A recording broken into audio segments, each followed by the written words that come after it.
Nessa noite o Espírito Santo de Deus quer falar com a sua igreja. Abra sua Bíblia em Apocalipse capítulo 2. Fran, vou pedir para que você deixe aqui em Apocalipse 2, que aí conforme a gente for passando de versículo, eu vou pedir só para avançar ou recuar, tá? Apocalipse capítulo 2, do primeiro versículo ao 7º. Todo mundo achou? Põe a mão sobre a tua Bíblia, vamos orar. Pai, em nome de Jesus, Senhor, nós entregamos as nossas vidas em tuas mãos nesse momento, Pai. Senhor, nesse momento, damos a liberdade ao teu Santo Espírito, Pai, para falar aos nossos corações. Ministra as nossas vidas, Senhor. Pai, mostra-nos, ó Deus, aquilo que o Senhor quer, ó Pai, mudar na tua igreja nessa noite. Senhor, nós queremos sair da instabilidade, Pai. Queremos sair da inconstância, Senhor. Queremos parar de andar nessa montanha russa da vida, Pai. Ajuda-nos, ó Deus, a caminhar numa estabilidade, Senhor. Ajuda-nos, ó Pai, a viver a tua palavra. Ajuda-nos, ó Pai, a ter a tua palavra presa ao nosso coração. Por isso, em nome de Jesus, acampa os teus anjos neste lugar, ó Pai. Quantos necessários forem para impedir todo avanço das trevas, nós declaramos que a igreja avança e o inferno retrocede. Por isso, em nome de Jesus, que nesta noite o teu Santo Espírito possa ser o único a ter liberdade aqui. Por isso, em nome de Jesus, tudo aquilo que for para roubar a atenção seja paralisado nesse momento. Pelo poder que há no teu nome, Pai. Sela, teto, chão, parede. E cumpra, Pai, com aquilo que o Senhor designou para nós nesta noite. Que a igreja Bola de Neve possa alinhar-se ao seu destino profético, Pai. Em nome de Jesus, nós ansiamos, ó Deus, por mais conhecimento. Ansiamos, ó Pai, por mais entendimento e compreensão da tua palavra. Por isso, toda resistência seja anulada, toda resistência seja arrancada. Traga clareza, Senhor, para as nossas vidas, em nome de Jesus. Amém.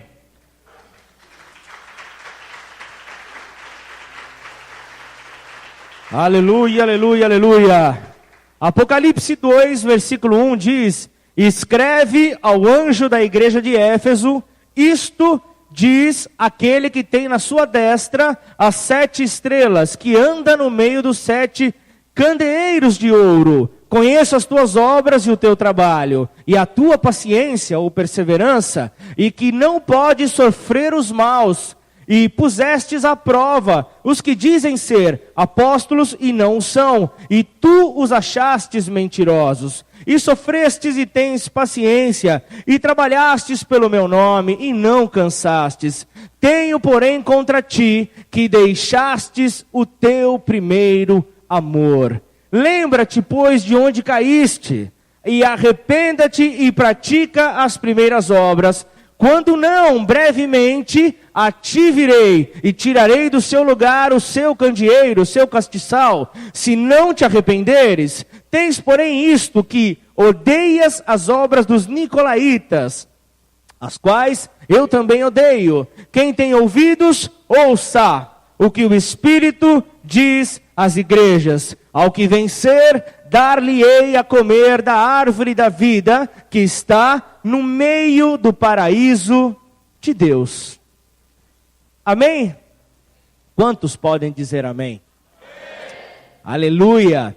Aqui nós vemos que a revelação, o livro da revelação do Apocalipse, começa a descrever cartas. Nós vemos aqui que são uma sequência de 7 cartas que são destinadas às 7 igrejas do Apocalipse. E ele começa declarando ao anjo da igreja, não é para um ser celestial, mas é ao mensageiro da igreja, é aquele que leva a mensagem da igreja. E nós vemos aqui a raiz da palavra Éfeso, é a igreja desejada, quer dizer desejada. Então nós entendemos aqui que a carta começa ao mensageiro, na igreja desejada, escreve.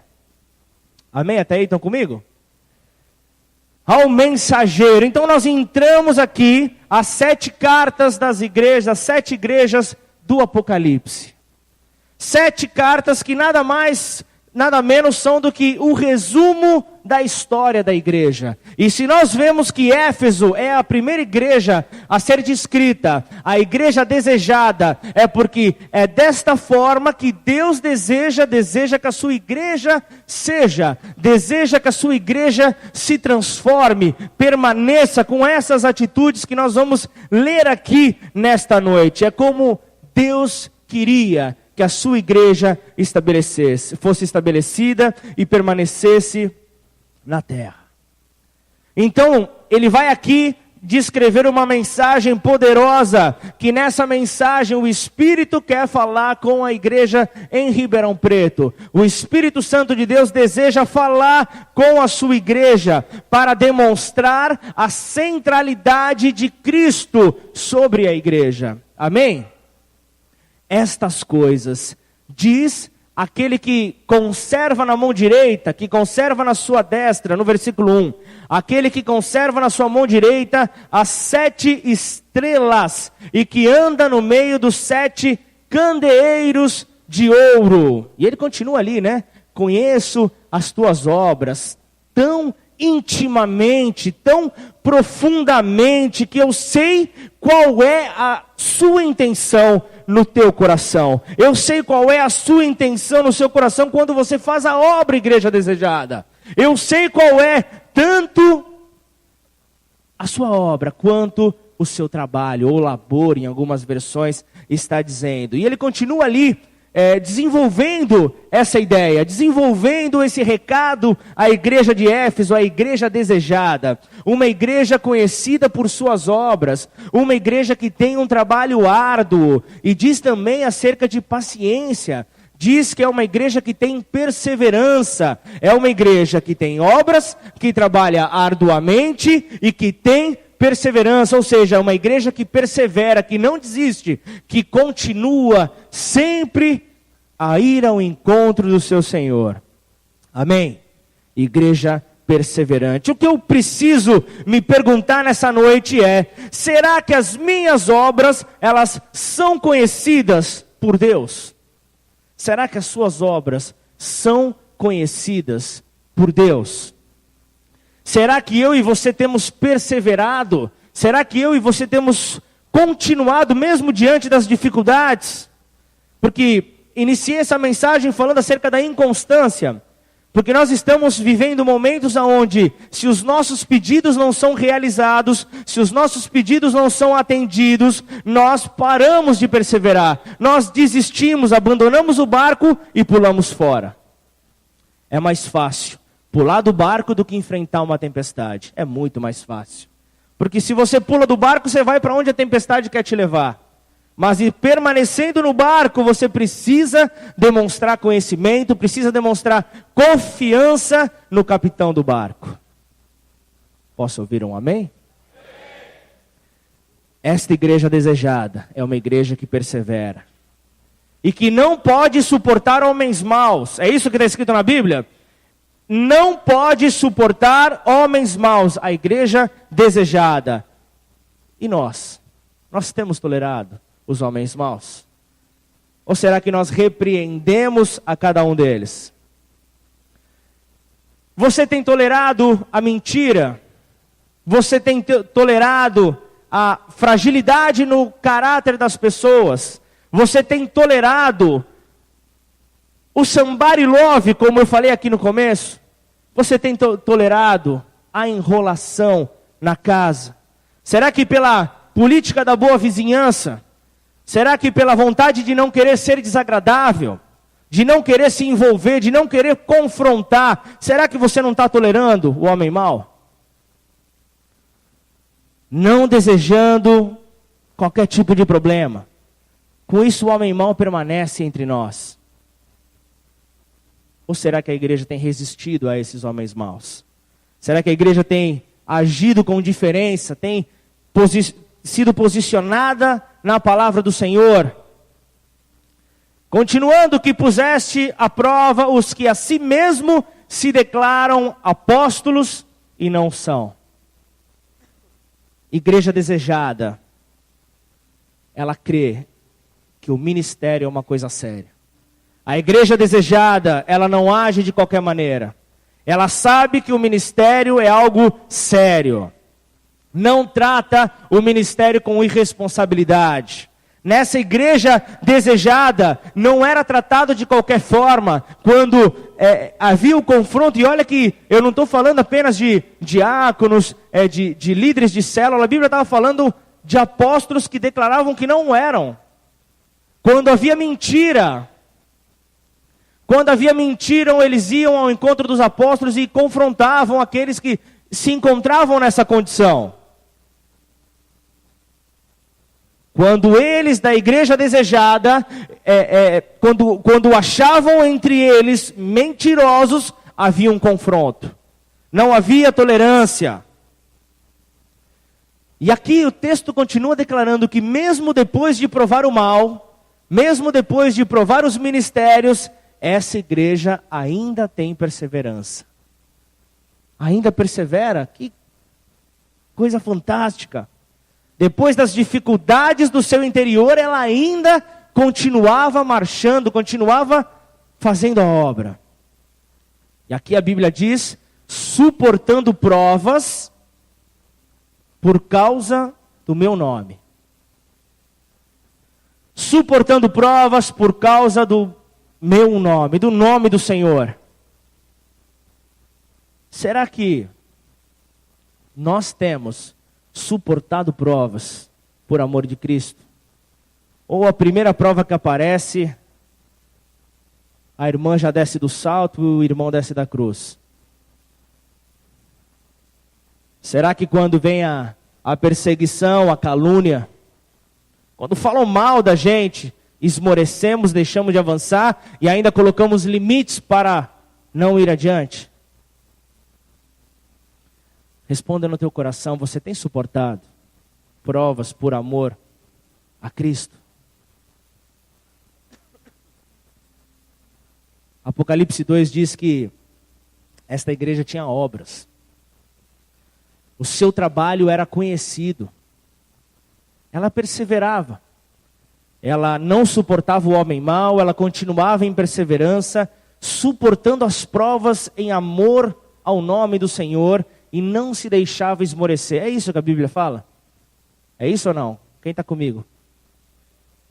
Vamos para o versículo 4. No versículo 4 vem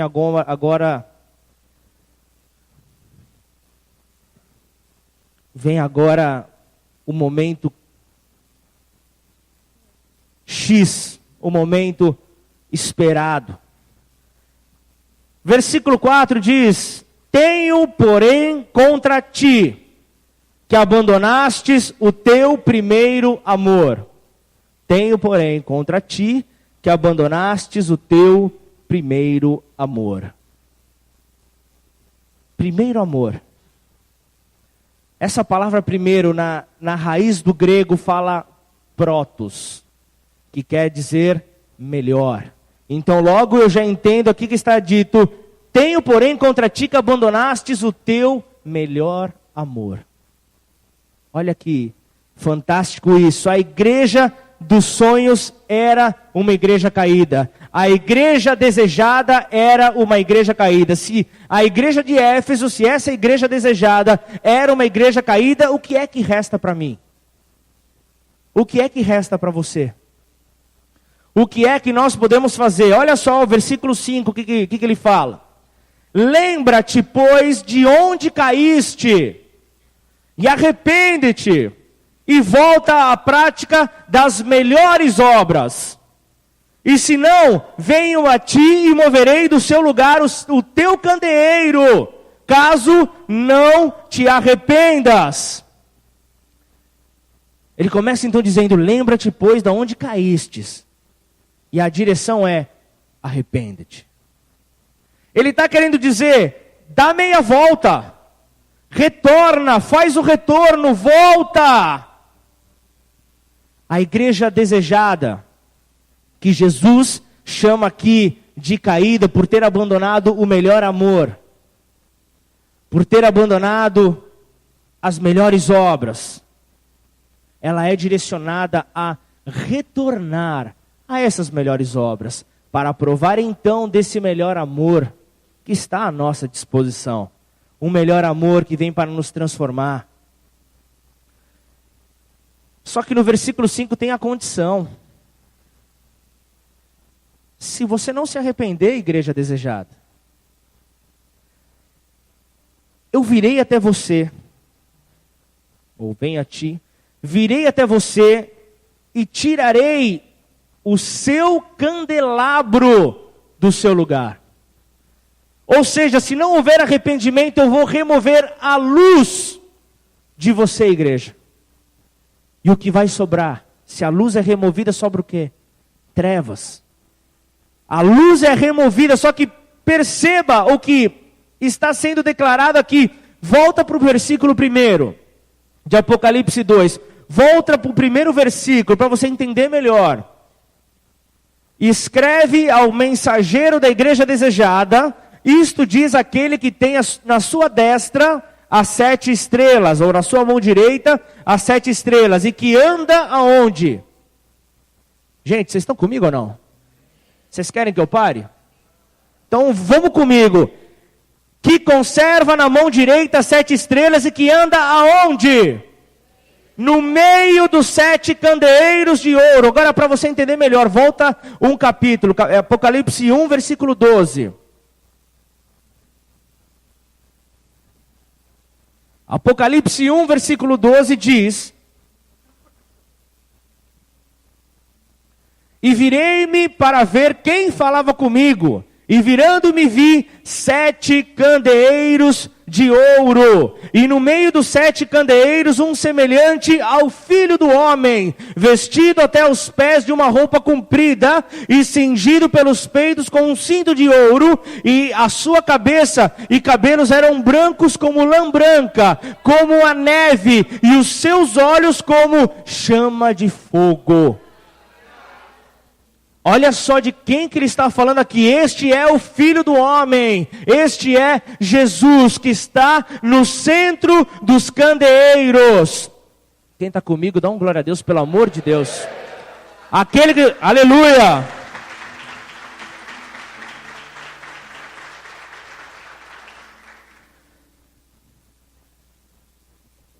No meio dos candeeiros. O lugar de Cristo na igreja, no centro, no meio, sendo o foco, o centro da igreja. No livro de Apocalipse 1, no versículo 20, ele continua revelando mistérios. E ele diz: o mistério das 7 estrelas que vistes na minha destra, na minha mão direita, e dos 7 candeeiros de ouro. As 7 estrelas são os anjos das 7 igrejas, e os 7 candeeiros que vistes são as 7 igrejas. As 7 igrejas. Então entenda aqui que ele está dizendo que se não houver arrependimento, a igreja estaria perdendo a centralidade de Cristo. Cristo estaria saindo do centro, e então a igreja começaria a operar de maneira vã, de maneira vazia. A igreja começaria a agir de qualquer maneira. A igreja começa a operar no vazio, em torno de nada, e todas as suas obras são para o nada. Tudo vazio. E sabe qual que é a recompensa? Nenhuma.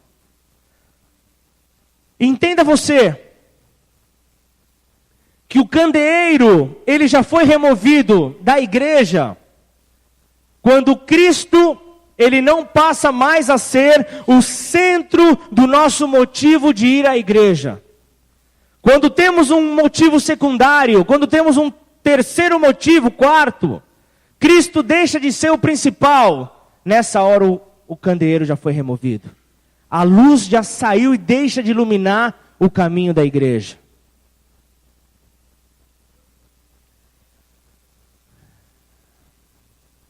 Porque vai haver um pregador diferente. Porque vai haver alguém que vai trazer alguma outra mensagem. E o motivo é esse. Cristo então, ele sai. Quando Cristo deixa de ser o centro da atenção, quando Cristo deixa de ser a pessoa mais importante, nós transformamos o culto em um culto de substituição. Nós substituímos o verdadeiro propósito do culto, aquele a quem nós deveríamos vir a cultuar, para então ir contemplar uma bela oratória, para ir contemplar alguém conhecido. Entenda bem que eu não estou falando nada, porque pode ser um servo de Deus, pode ser um homem de Deus, alguém usado, ainda que seja um servo fiel. O que importa é a motivação pela qual nós nos dirigimos à igreja. Essa é a importância. E essa instabilidade, essa frieza, quando o candeeiro ele é removido, começa a haver confusão. E muitas vezes a igreja, para reunir uma quantidade maior de pessoas, ela precisa fazer eventos extras. Ela precisa começar a agir de maneira diferente. Parece que Cristo já não chama mais a mesma atenção que antes chamava. É necessário fazer alguma coisa para tirar você do teu bendito sofá. É preciso fazer algo diferente para você deixar de assistir o teu programa de televisão. Precisamos de uma motivação secundária, porque nós não olhamos mais para o nosso interior, onde Cristo habita. Nós deixamos de olhar para o nosso interior, onde o Espírito Santo de Deus está e nos move. As motivações externas começam a ganhar mais valor. E então começamos a entrar em um culto de falsidade. Vocês perceberam que no momento da adoração eu declarava: o que é que nós estamos cantando? Preste atenção, para te adorar é que eu vivo. É isso mesmo, para te adorar. Maravilha. As pessoas que levantaram a mão no começo do culto, que declararam ter vontade de desistir nessa semana, adoraram a Deus nesse momento de vontade de desistência? Responda isso no teu coração. Responda isso dentro de você. E aí nós começamos a cantar que eu diminua para que Ele cresça. Isso só será verdade quando a mensagem de Cristo ganhar raiz dentro do meu coração. Só vai ter valor quando eu e você morramos para que realmente Ele cresça. É isso que a palavra está dizendo. Nós então deixamos de ser transformados para ser contidos. E então eu e você começamos a criar sistemas de contenção para paralisar a nossa velha natureza. É como eu sempre tenho falado, nesse final de semana parece que veio uma revelação dos céus, quando falaram acerca da focinheira. Algo que há quantos anos estamos falando? É o sistema de contenção para a pessoa não ir e morder o pecado. São sistemas assim que fazem com que a velha natureza não apareça. Para que não permitamos então que haja uma transformação genuína sobre as nossas vidas. Nisso, a irmã desce do salto. Nisso, o irmão desce da cruz. Porque a sua natureza, a sua velha natureza estava contida. E foi só aparecer uma situação para provar então a sua morte, a sua verdadeira morte, é que então aparece a velha natureza. O velho homem grita, a velha mulher grita. Aquilo que estava contido. E a palavra de Deus, ela nos chama para a morte. Quando você escuta falar acerca de cruz, não é acerca de contenção que a palavra está nos direcionando, mas quando a palavra fala de cruz, é para morrermos, é para a morte. O apóstolo Paulo fala em Gálatas 2:20, já estou crucificado com Cristo e vivo, não mais eu, mas Cristo é que vive em mim. Porque eu já estou morto, não sou mais eu quem vivo. Na palavra de Deus no Velho Testamento, fala acerca de um rei. No reinado de Roboão, filho de Salomão. Antes de entrar nesse reinado de Roboão, eu queria falar sobre Salomão. Salomão, em sua história, ali ele deixou 10 escudos de ouro. Estão comigo? 10 escudos de ouro com os quais ele entrava no templo para adorar a Deus. Ele entrava com esses escudos de ouro, e naquele tempo ninguém nascia do Espírito. Naquele tempo não havia isso, mas o homem carnal, ele não poderia entrar diante de Deus. Então Deus pede para Salomão construir, fazer aqueles escudos de ouro. Então ele constrói e coloca 5 de um lado e 5 do outro, de ouro puro. Então Salomão entrava e passava por esses escudos que eram de ouro puro, que o ouro que é aquilo que representa a essência da divindade. O ouro, quando a Bíblia fala de ouro, está falando de glória, está falando da essência da divindade. Então, quando Salomão caminhava no meio daqueles escudos, aquilo tipificava a vida do homem que ia sendo deixada para trás, e então o Espírito de Deus ia tomando aquele homem, ia enchendo aquele homem conforme ele caminhava. Olha que bênção. Só que quando Salomão morreu, Roboão, o seu filho, toma o seu lugar, assume o seu lugar, reina em seu lugar. Só que houve uma luta. E aí na primeira luta aparece o rei do Egito, aparece ali Sisaque, e ele vem e ataca o templo, e ele rouba então os escudos de ouro. Ele rouba aqueles escudos, e então Roboão ele manda fazer outros escudos, porque ali no templo não poderia ficar sem. O rei precisava estar com aqueles escudos, só que ele manda construir novos escudos, só que ele manda construir de bronze. Ele faz escudos de bronze, e o bronze tipifica a humanidade e não a divindade. Representa a vida na carne e não no espírito. E sabe o que é mais curioso? Aqui talvez você vai se identificar. Ou aqui talvez Deus vai te mostrar aonde você não pode cair. Ele mandou fazer aqueles escudos de bronze e continuou mesmo assim. Mesmo que não fosse da forma como seu pai fazia, da forma como Deus havia orientado o seu pai, ele continua da mesma forma fazendo culto. E ali ele entra então no culto de substituição. Então ele substitui. Isso é quando eu ou você substituímos aquilo que é santo, substituímos aquilo que é espiritual por aquilo que é natural. Deixamos a importância. Pega nada. Imagina. Que é isso? Não tem problema nenhum. Deixa de ser religioso. Substituímos por algo que não tem santidade. Quer entender melhor? Nós podemos fazer tudo o que fazemos na igreja sem que Cristo esteja presente. Posso ouvir um amém? Podemos fazer tudo. Dá para cantar? Dá para cantar. Lindas vozes. Lindos músicos. Se tocarmos então bonito, se fizermos aquele solo, dá para encher a igreja. Enchemos a igreja de pessoas. Dá certo. Imagina, não precisa nascer de novo. Não tem necessidade. Para que nascer de novo? É mais fácil. Deixa eu ir lá tocar. Não precisa ter santidade. Só colocar bons músicos. Só. Não há necessidade de ter bons pregadores. Para quê? Quantos bons oradores que nós vemos aí nas empresas, no mercado de trabalho.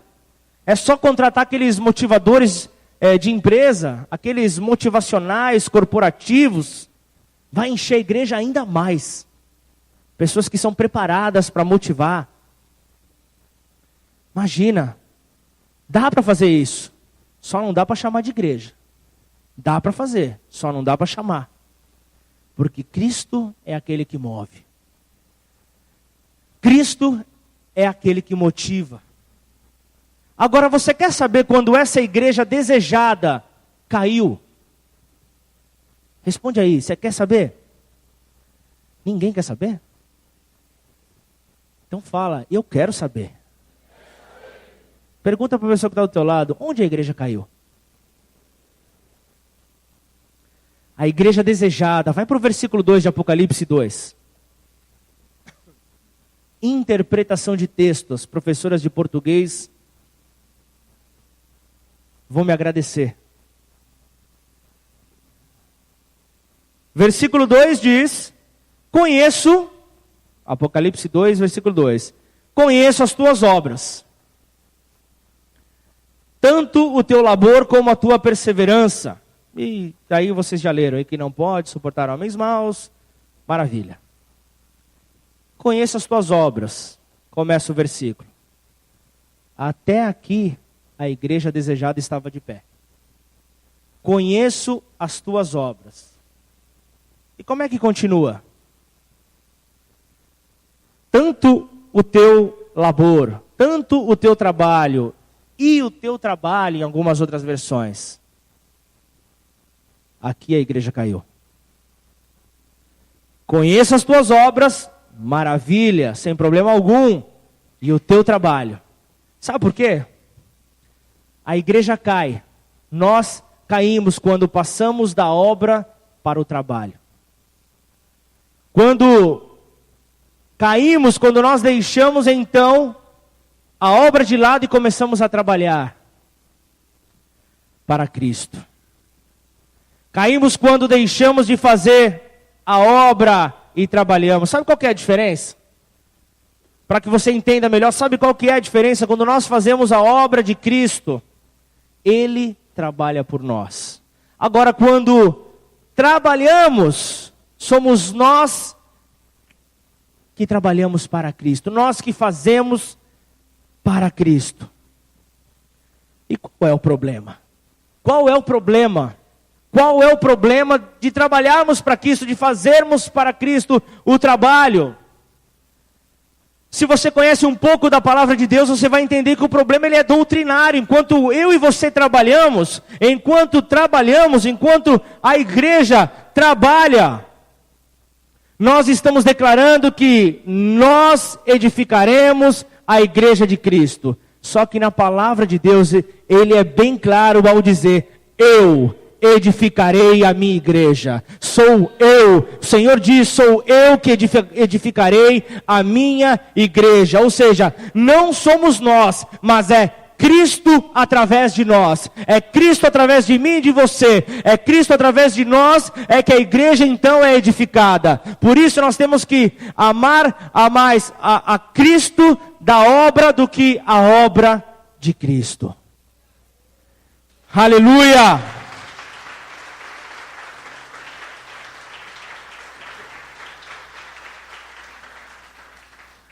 Posso te falar algo? Patrick, Deus não te chamou para trabalhar. Deus não te chamou para trabalhar, Gabriel. Ele nos chamou para relacionamento. Ele quer se relacionar com a sua igreja. Só que nós, na impulsividade, queremos fazer primeiro. Queremos ir primeiro, queremos ir à frente. Nós queremos tanto fazer, porque o nosso desejo é fazer para ser aceito, quando que na verdade Cristo nos aceita para então fazermos. Quem está aqui dá um glória a Deus, em nome de Jesus. Você é aceito para então poder fazer. Para de querer inverter a situação, para de querer inverter a ordem. Acabamos assim amando mais a obra. Eu preciso ir à igreja porque eu vou trabalhar. É a obra do Senhor. E você deixa então Cristo de lado. Você não vai mais na igreja porque você precisa adorar a Deus. E através da tua vida a obra é feita. Valores invertidos. Acabamos andando na unção de Marta, ao invés de andar na unção de Maria. Andamos naquela unção que só reclama. Por que Maria é favorecida? Por que você não reclama com Maria, Jesus? Ele vem e diz: porque esta escolheu a melhor parte. Esta escolheu o melhor amor. Esta escolheu aquilo que deveria ser escolhido. Portanto, não troque o relacionamento pelo fazer. Jamais. Entenda que Deus, Ele não está à venda. Jesus, Ele não está à venda. Você não vai comprar Jesus por aquilo que você faz. Não adianta você muito fazer, você não vai comprar Jesus. Ele não está à venda. Entenda que Deus, Ele não deseja encher o céu de empregados. Até porque no céu não tem RH. No céu não tem recursos humanos. Deus é um Deus que compreende o poder da semeadura. Quer entender melhor isso? Por Ele compreender tanto, por Ele valorizar tanto o poder da semeadura, Ele semeia o seu filho sobre a terra, porque Ele sabia que Ele iria colher muitos filhos lá na frente. Então Ele vai e lança a melhor semente sobre a terra. Ele lança Cristo, o seu Filho amado, sabendo que lá na frente Ele vai encontrar muitos filhos rendidos a Ele. Amém. Muitos filhos. É por isso que Ele planta Jesus na terra. Portanto, saia dessa montanha-russa.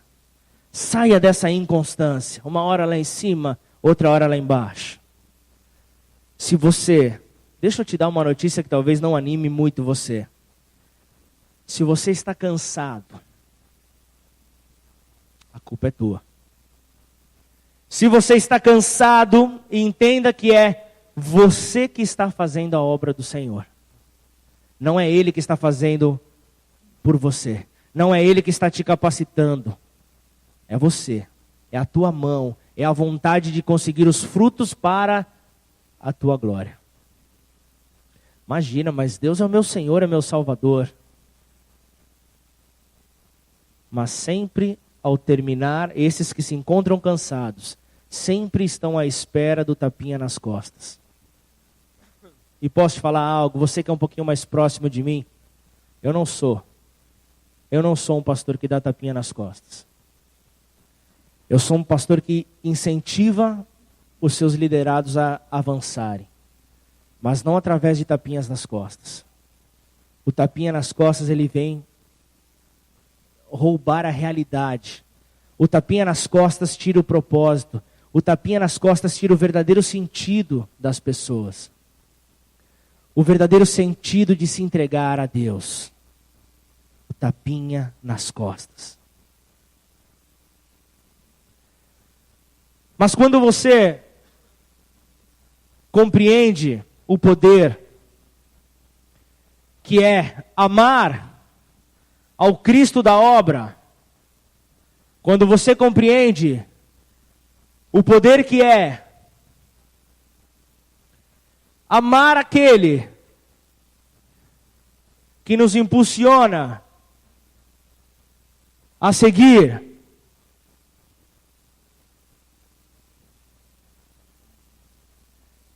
você tem acesso, você tem livre acesso. Você está entregue. Você está diante da oportunidade de desfrutar tudo aquilo que Deus deseja fazer através de você. Quando você compreende isso, você começa a se afastar daquilo que não edifica, daquilo que não provém da parte de Deus.